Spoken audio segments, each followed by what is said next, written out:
Welcome back to True Echo, where real stories echo louder than fiction.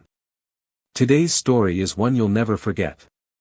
In a glass tower filled with billion-dollar decisions, a single question from a little girl stopped a millionaire CEO mid-sentence, and changed everything. The high-rise gleamed like a monument to power. At the very top, on the 81st floor, suits moved with purpose, whispering about numbers that most people wouldn't see in 10 lifetimes. But none of them noticed the little girl in the hallway. Layla's shoes were worn at the edges. Her ponytail was crooked, and her hand clutched a tattered notebook with colorful drawings poking from the sides. She wasn't supposed to be here. The daycare was on the second floor, and her mother was mopping on the 13th. But something pulled her upward. In the conference room ahead, Richard Vance adjusted his cufflinks and launched into his signature pitch: projected earnings, international expansions, cost-slashing strategies. His board sat spellbound. That's when the elevator dinged. Layla stepped out. An assistant noticed first and frowned, already halfway out of her seat. A child up here? But before she could intercept her, Layla kept walking, straight toward the tall man at the head of the long, marble table. Richard turned, puzzled by the silence. And froze. This girl didn't speak right away. She simply looked up at him with eyes too serious for her age. Her hand trembled slightly as she raised it, not in fear, but in quiet certainty. "Where can I buy a dad?" she asked. The room fell into silence so thick it could choke. No one moved. Not even the assistant. "Mom says you buy everything," Layla continued. "So, can I buy one here too?" The air shifted. Laughter was impossible. Richard's chest tightened, and his breath caught as though the building itself had dropped a few floors. He stared at her face, the small scar on her brow, the familiar slope of her nose, the slight dimple when she blinked. Something ancient stirred. Something buried. Her curls, they looked like security, someone whispered. But he raised his hand. Downstairs, Jasmine's mop fell against the wall as she sprinted toward the stairwell. One of the daycare workers had rushed up to her, breathless. "Your daughter." She got into the CEO's elevator. Jasmine's legs burned as she climbed, fear slamming through her ribcage. She didn't care about protocol. Not anymore. On the 81st floor, the executives sat frozen like statues. Richard Vance had not moved. His hand still hovered midair, holding off the assistant. "What's your name?" he asked, his voice oddly thin. "Layla." He swallowed. "Mom says, that's what he would have named me." She looked up again. "She said he liked that name." Richard staggered backward a step, face pale. His grip tightened on the edge of the table as the board members shifted uncomfortably. Layla reached into her notebook and pulled out a stick figure drawing of her, a woman with curly hair, and a faceless man with a question mark above his head. "See," she said. "This is my family." Just then, the door burst open. Jasmine. Hair wild, eyes wide with dread. Her uniform still damp from cleaning chemicals, her name tag slightly crooked. But all that faded as soon as Richard's eyes landed on her. His knees gave out. He stumbled back against the chair, staring at Jasmine like he'd seen a ghost. The color drained from his face. "No," he whispered. "Jasmine."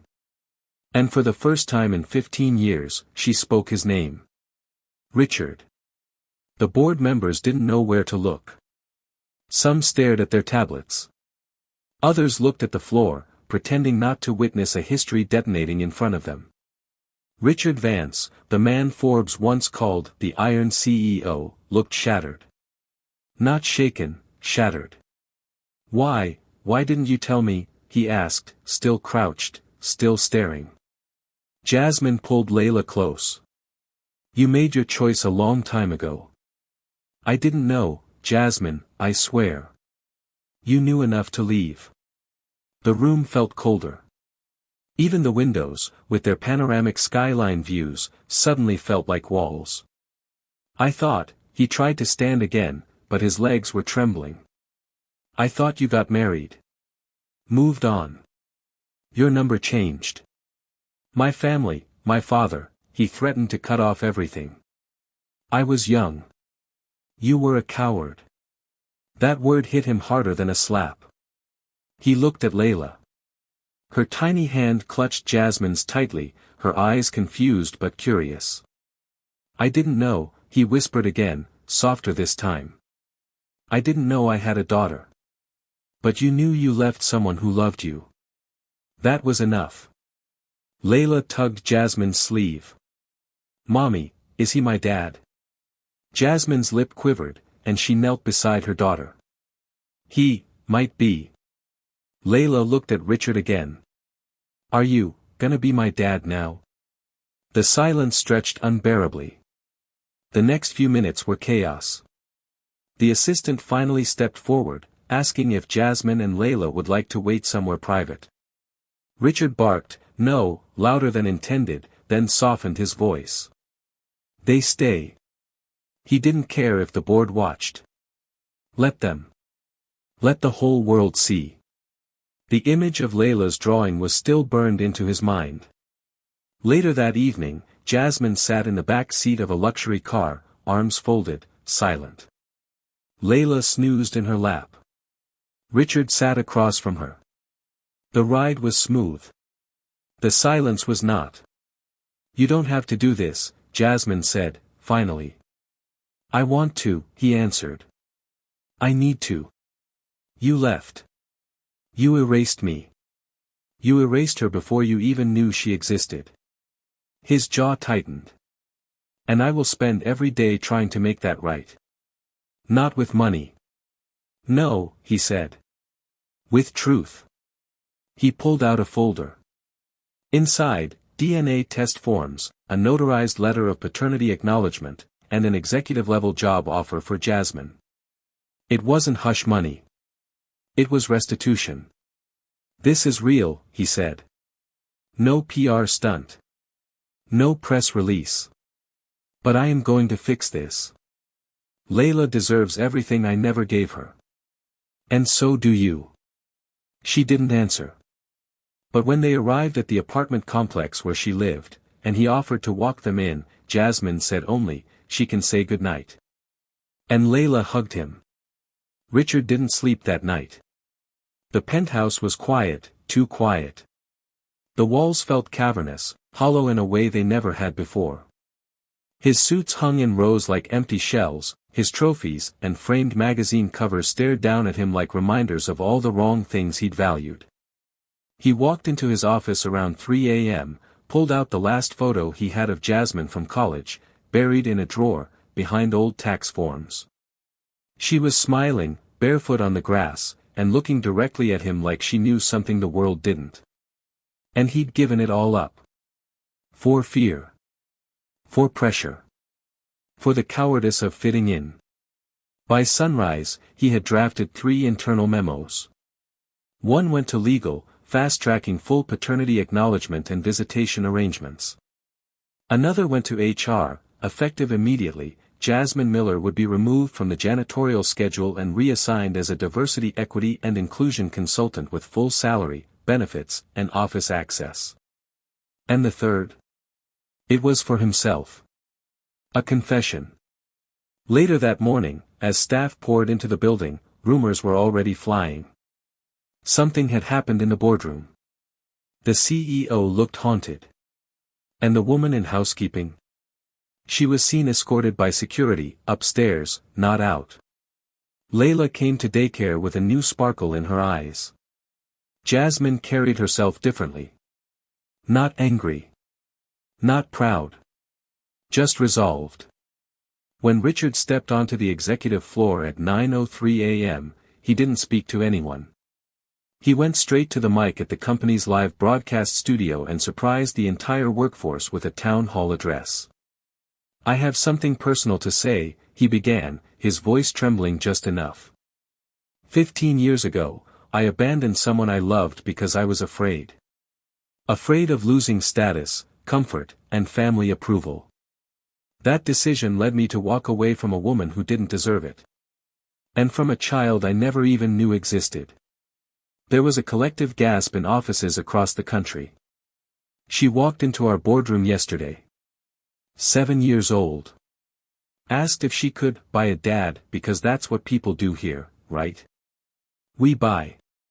We close. We dominate. But some things cannot be bought. He paused. Looked straight into the camera. Her name is Layla. She's my daughter. The company intranet exploded. Staff whispered in shock, some tearing up. This company will not be the same, Richard continued. We can't talk about diversity and overlook people like Jasmine. We can't talk about equity while women like her mop the floors of glass towers they'll never own. He ended with one line that echoed through social media for days. Sometimes the janitor is the backbone of the building, and the CEO just hasn't opened his eyes yet. The media caught wind by midday. What started as internal chatter turned into national headlines. Millionaire CEO publicly claims janitor's daughter as his own. From mob to management, Jasmine Miller's story stuns corporate America. Layla's question breaks the internet, can I buy a dad? Reporters camped outside Vance Global headquarters. Stock prices dipped briefly, then surged. Shareholders were confused, some enraged. Others inspired. But Richard didn't care. He had finally told the truth. Jasmine, meanwhile, had become a reluctant symbol of something much bigger than herself.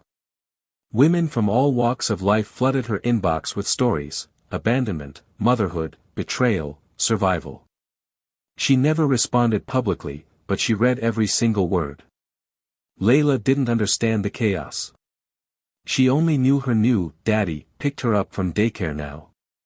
They drew pictures together. She told him about her favorite teacher. He brought her books on coding and colored pencils that didn't break.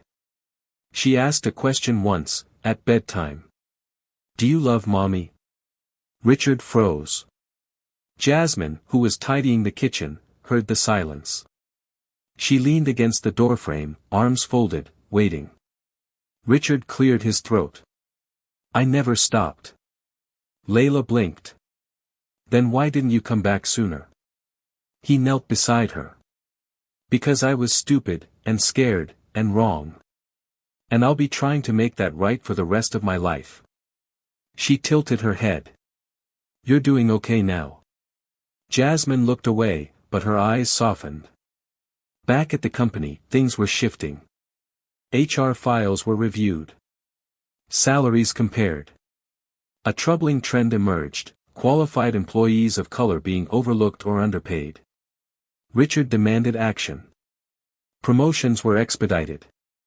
New voices were brought into leadership meetings. When the next board meeting convened, Jasmine sat at the table. Not as a token. As an advisor. One executive tried to scoff. No offense, but experience matters. Jasmine turned to him calmly. I've been cleaning the offices of men who make $10 million mistakes and still get promoted. I know more about this company's heartbeat than you ever will. Silence. Richard smiled. Layla's drawing now hung in his office. Not framed out of guilt, but pride. It had been the blueprint of a broken home trying to rebuild itself. Then came the gala. An annual black tie event hosted by the company, broadcast nationally. Every year, Richard gave a speech, sterile, corporate, forgettable. But this year, as flashbulbs lit the ballroom, he took the stage with Jasmine and Layla standing beside him. I built an empire, he said. But a little girl reminded me yesterday that I never built a home. The room hushed. She walked into a room full of power and asked where she could buy something priceless. I nearly collapsed. Because she wasn't wrong. We live in a world where everything has a price, until truth arrives. He paused. And when it did, I met my daughter for the first time. He looked at Jasmine. And I saw the woman I never should have let go. The applause after Richard's speech was thunderous, but it wasn't about the man in the tuxedo. It was about the girl in a hand-me-down pink dress holding his hand. It was about the woman in silver heels who used to mop those very floors. It was about something rare, redemption in real time. Layla beamed as people clapped. She didn't fully understand why they were crying, but she held her mom's hand tightly and whispered, "Did I do something good?" Jasmine squeezed her fingers. "You changed everything." The next morning, Richard held a press conference, not because he wanted attention, but because he wanted accountability. He announced the Layla Equity Initiative, a $50 million commitment to empower underrepresented single mothers and their children in corporate spaces. "This isn't a donation," he said. "It's overdue. It's structural change, built in the name of a little girl who asked one impossible question." Layla, sitting in the front row next to her mom, waved. The internet exploded again. But behind the headlines, the photos, and the video clips, life quietly recalibrated. Jasmine didn't accept every perk. She declined the luxury condo and insisted on earning her new role, not being handed it. She didn't need pity. She needed dignity. Richard respected that. He attended co-parenting therapy, reviewed company culture through her lens, and, most of all, listened. Not everyone approved. Some board members left. A few investors pulled out. Richard didn't chase them. "Let them go," he told Jasmine. "We're building something better." One evening, months later, Layla sat between them on the couch, playing a board game. The television played quietly in the background. Outside, the city skyline glittered, but inside, a small girl finally had what she had drawn all along, a family. "Are you my dad forever now?" she asked. Richard smiled, heart full. "Forever and ever." She leaned back on his shoulder. Jasmine glanced at him. "Still scared?" He looked at her. "Every day. But now I run toward it." She nodded, then smiled softly. "Good." There were no fireworks. No breaking news. Just the quiet magic of three lives choosing each other, every single day. And that, dear viewer, was the real miracle. Sometimes, the most powerful questions come from the smallest voices. A little girl walked into a room of millionaires not looking for money, but for something priceless, a father. And that single moment unraveled a history of abandonment, silence, and fear, only to be replaced by courage, truth, and healing. As Jasmine once said, "You don't get to cry if you chose to leave." But in the end, healing didn't come from tears. It came from action. So, what's the takeaway? Maybe it's this. The people we overlook often carry the stories that transform us. If this story moved you, please subscribe to True Echo for more powerful, emotional stories inspired by real-life moments. Leave a comment telling us where you're watching from, and don't forget to share this story with someone who needs to believe that change is still possible.